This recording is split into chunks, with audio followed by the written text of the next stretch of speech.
Hello students, आज हम inorganic chemistry start कर रहे हैं। हमने लास्ट लेक्चर में एल्केन्स कंप्लीट किया था, एल्केन्स की conformations.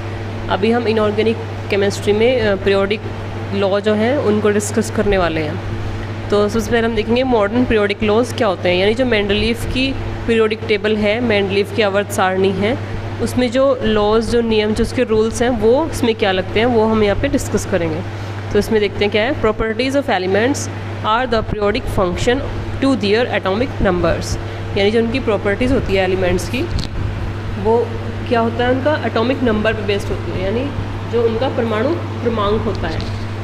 The periodicity in properties is due to repetition of similar outer shell electronic configuration at a certain regular interval, यानी एक किसी भी इंटरवल के बाद, रेगुलर इंटरवल के बाद जो आउटर मोस्ट शेल इलेक्ट्रॉन्स होते हैं वो सेम हो जाते हैं एलिमेंट्स के, यानी उनकी वैलेंसी वगैरह सब इक्वल हो जाती है। तो इस वजह से उनमें प्रॉपर्टीज़ का रिपीटिशन होता रहता है। In modern periodic table is based on modern periodic law in which elements are arranged in increasing order, यानी जो एलिमेंट्स होते हैं वो इंक्रीजिंग ऑर्डर में अरेंज किए जाते हैं। मतलब किस चीज़ का इंक्रीजिंग ऑर्डर होगा, एटॉमिक नंबर का।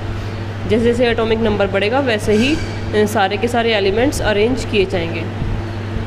इन the modern periodic table the elements are arranged in rows and column, यानी इसमें रो होते हैं और कॉलम होते हैं। These rows and columns are known as periods and groups, जो 7 पीरियड्स एंड 18 ग्रुप्स हैं। The table consist of 7 periods and 18 groups. Periods indicates the value of N. N क्या होता है, principal quantum number for the outer most और valence shell.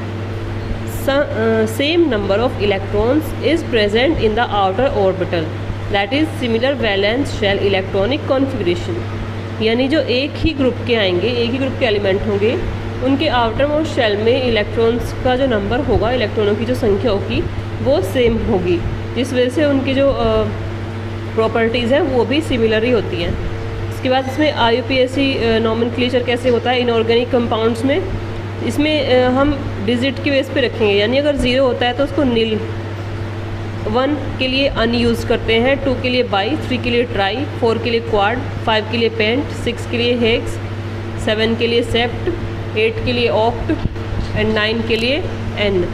इसके अलावा भी काफ़ी सारे नंबर्स होते हैं, जैसे 11 के लिए अनडेकेन, 12 के लिए डूडेकेन, बट उसमें तुम्हारे सिलेबस में इतने आगे तक नहीं आएंगे, ये इतने से हो जाएगा क्वेश्चंस। नेक्स्ट है क्लासिफिकेशन ऑफ एलिमेंट्स। तो जो पीरियोडिक टेबल होती है, जो मेंडलीफ है, मेंडलीव्स पीरियोडिक टेबल, उन्होंने उसको 4 पार्ट्स में डिवाइड किया है। एक तो एस ब्लॉक है जो सबसे लेफ़्ट साइड होता है, फिर बीच में डी ब्लॉक आता है, राइट साइड में पी ब्लॉक, और एफ ब्लॉक जो कि रेडियो एक्टिव होते हैं उनको अलग से निकाल के नीचे की साइड अरेंज किया हुआ है। तो एस ब्लॉक के जो एलिमेंट होते हैं उनका इलेक्ट्रॉनिक कॉन्फ़िगरेशन क्या होता है, उनका होता है NS1 या 2, यानी उनके आउटर मोस्ट शेल में S ऑर्बिटल में 1 या 2 इलेक्ट्रॉन होगा। यहाँ पे N क्या होता है, 1 to 7, 1 से लेके 7 तक कुछ भी हो सकता है। इनका नेचर क्या होता है, एस ब्लॉक के जितने भी एलिमेंट्स होंगे सारे मेटलिक होंगे, सब मेटल्स होंगे, और इनकी पोजीशन होती है 1 and 2 ग्रुप एलिमेंट्स, यानी जो पहला और दूसरा ग्रुप होगा 18 में से फर्स्ट एंड सेकंड जो ग्रुप होगा वो क्या होंगे, एस ब्लॉक एलिमेंट्स। फिर आते हैं पी ब्लॉक एलिमेंट्स। इनका इलेक्ट्रॉनिक कॉन्फ़िगरेशन क्या होता है, NS2 NP 1 to 6, यानी जो एस ऑर्बिटल है वो कंप्लीट फुली फिल्ड होगा, जबकि पी ऑर्बिटल में 1 से लेके 6 तक कुछ भी हो सकते हैं। एन का नंबर वही 2 to 7। इनका जो नेचर होता है वो मेटलॉइड है and non metal, but some of them are metals also. Exceptionally इनमें से कुछ मेटल्स मिलते हैं, बट मोस्टली क्या होते हैं, नॉन मेटल्स। इनकी पोजीशन क्या होती है, ग्रुप 13 to 18, यानी राइट साइड में जो 13 से लेके 18 तक के ग्रुप होते हैं वो होते हैं पी ब्लॉक एलिमेंट्स। फिर आते हैं डी ब्लॉक एलिमेंट्स। इनका इलेक्ट्रॉनिक कॉन्फ़िगरेशन क्या हो जाएगा, N-1 D 1 to 10, यानी 1 से लेके 10 तक इलेक्ट्रॉन्स होंगे डी ऑर्बिटल में। उसके बाद NS1 to 2, यानी जो आउटर मोस्ट एस ऑर्बिटल होगा उसमें 1 या 2 इलेक्ट्रॉन होंगे, जहाँ N क्या होता है 4 to 7।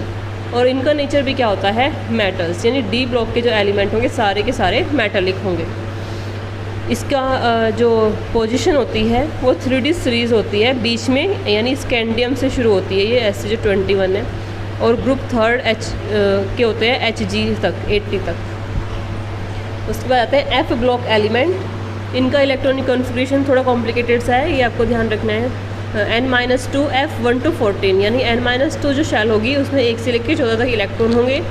वहीं n-1 जो s ऑर्बिटल होगा उसमें 2 इलेक्ट्रॉन होंगे।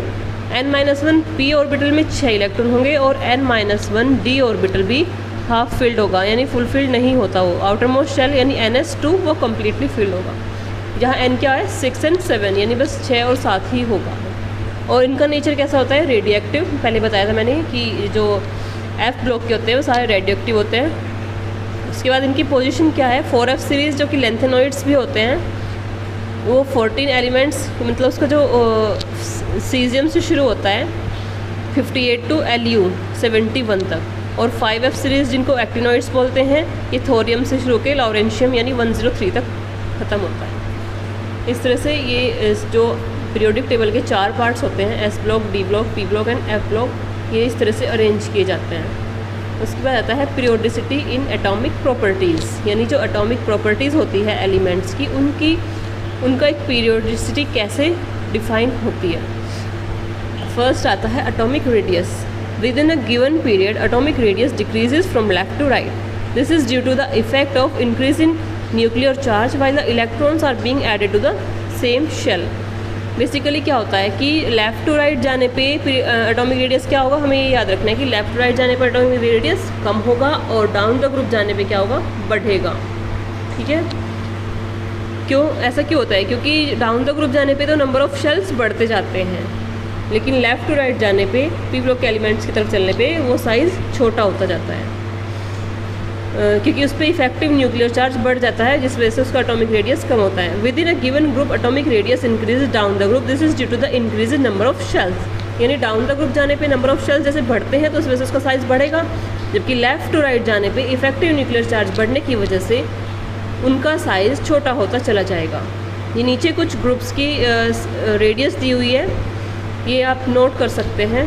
हाइड्रोजन 0.37 और लिथियम 1.34, सोडियम 1.54। इस तरह से आप देख सकते हैं लेफ़्ट टू राइट जाने पे तो क्या हो रहा है, कम हो रहा है, और डाउन द ग्रुप जाने पे बढ़ रहा है। In the first transition series the atomic size slightly decrease from scandium to manganese because effect of effective nuclear charge is stronger than the shielding effect. The atomic size from Fe to Ni remains almost the same. यानी कि हम कह सकते हैं कि जो D block elements हैं वो यहाँ पे भी एक्सेप्शन शो करते हैं। जो एटॉमिक रेडियस है उसमें भी एक्सेप्शन होता है। वैसे हमने क्या पढ़ा है कि लेफ़्ट टू राइट जाने पे एटॉमिक साइज डिक्रीज़ होगा due to effective nuclear charge, लेकिन डी ब्लॉक एलिमेंट में भी वो इफेक्टिव न्यूक्लियर चार्ज में वेरिएशन मिलता है। इस वजह से जो एटॉमिक रेडियस है वो एक प्रॉपर वे में इंक्रीज़ नहीं होती। कैसे, उसमें स्कैंडियम से लेके मैंगनीज यानी Sc to Mn तो क्या होगी, कम होगी, क्योंकि उसका इफेक्टिव न्यूक्लियर चार्ज स्ट्रॉन्ग होगा शील्डिंग इफेक्ट से।